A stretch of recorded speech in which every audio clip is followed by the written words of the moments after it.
Halo adik-adik, selamat datang di kelas sastra. Hari ini Kak Adin dan teman-teman kakak akan membawakan materi tentang teks narasi. Yuk kita simak penjelasan kakak-kakak tentang teks narasi. Halo adik-adik semua, perkenalkan, nama kakak Kak Kiki. Kali ini kakak akan membahas tentang pengertian dari narasi. Narasi adalah suatu bentuk pengembangan paragraf pada sebuah karangan atau karya tulis, di mana di dalamnya menjelaskan tentang rangkaian peristiwa secara runut dari waktu ke waktu, mulai dari awal, tengah, hingga akhir. Selanjutnya akan dijelaskan oleh Kak Lauren. Halo adik-adik, nama aku Kak Lauren. Oke, tadi kan adik-adik udah tahu nih pengertian dari teks narasi. Sekarang aku bakal jelasin ciri-ciri teks narasi. Nah, ciri-ciri teks narasi itu ada 4. Yang pertama itu berisi peristiwa, baik nyata, imajinasi, maupun gabungan dari keduanya. Ciri-ciri yang kedua, teks narasi itu terdiri atas beberapa paragraf, yang dimana tiap paragrafnya itu menitikberatkan pada perbuatan atau peristiwa.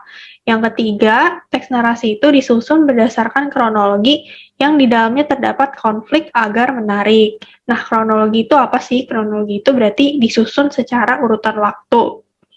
Terus yang keempat itu, ciri-cirinya pada salah satu jenis teks narasi terdapat unsur amanat di dalamnya.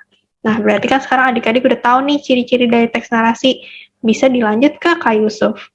Halo adik-adik, aku Kak Yusuf.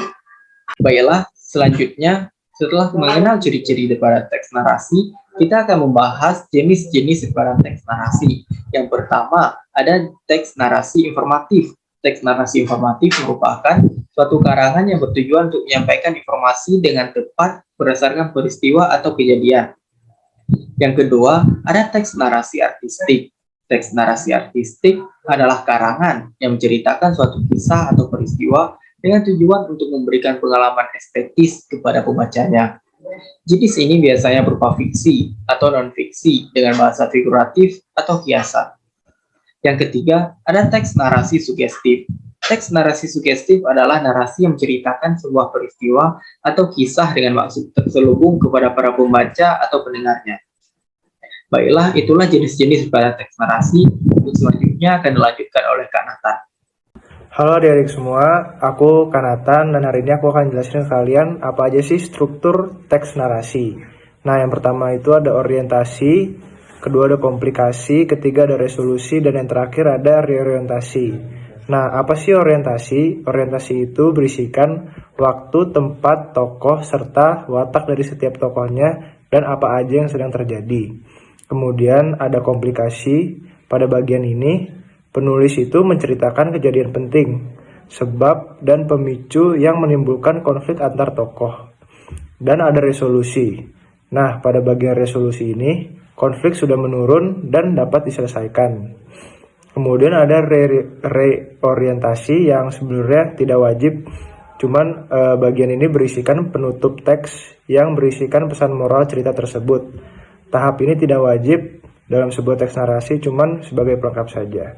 Oke, sekian dari aku. Terima kasih. Nah, adik-adik udah tahu kan ciri-ciri, pengertian, jenis-jenis dan juga struktur dari teks narasi. Di sini Kak Adin punya contoh dari teks narasi berjudul Perang Surabaya. Kak Adin kasih tahu sedikit ya tentang Perang Surabaya. Perang Surabaya itu terjadi pada tanggal 27 Oktober 1945 sampai dengan 20 November 1945. Nah, puncak dari Perang Surabaya ini terjadi pada tanggal 10 November yang saat ini diperingati sebagai Hari Pahlawan. Nah, di contoh teks narasi yang Kak Adin bawakan, yang berwarna merah ini adalah struktur orientasi atau pengenalan dari sebuah teks narasi.